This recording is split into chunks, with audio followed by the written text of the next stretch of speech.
एक पारसेक का मतलब होता है 3 गुणा 10 की पावर 16 है कहीं, वो तो दिख नहीं रहा। एक तो अलग से लिख लो, एक पारसेक का मतलब होता है मित्र साथी सखा बंधु 3 गुणा 10 की पावर 16 मीटर, ठीक जी। लेकिन ये तो ऑप्शन में है ही नहीं, 3 तो है लेकिन 10 की घात 8 है। अच्छा 10 की घात ना 15 हो सकता ना 11 हो सकता, तो ये तो समझ में आ गया कि केवल यही ऑप्शन बच रहा है। अब ये कहां से आता है, सुनो, एक प्रकाश वर्ष जो होता है ना, जैसे पारसेक है वैसे ही प्रकाश वर्ष होता है। तो एक प्रकाश वर्ष जो होता है, एक लाइट ईयर जो होता है वो होता है 9.46 गुणा 10 की घात 15 मीटर, ठीक जी।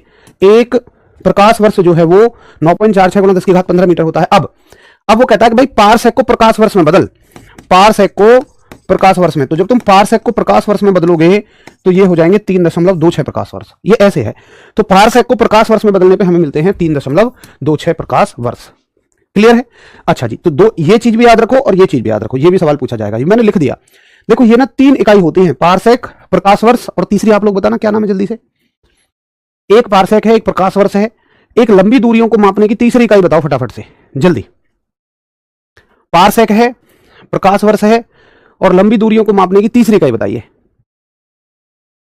वेरी गुड, ये होती है आपकी खगोलीय दूरी, एस्ट्रोनॉमिकल डिस्टेंस। देखिए एस्ट्रोनॉमिकल डिस्टेंस क्या होती है, पहले प्रकाश वर्ष समझ लिया, एक प्रकाश वर्ष में इतने मीटर होते हैं और इसका मतलब क्या है, इसका मतलब है प्रकाश के द्वारा एक वर्ष में तय की गई दूरी। एक खगोलीय दूरी में एक एस्ट्रोनॉमिकल यूनिट में 1.496 इंटू 10⁻11 मीटर होते हैं, इसको हम 1.5 भी कह देते हैं। और इसका मतलब होता है सूर्य और पृथ्वी के बीच की औसत दूरी।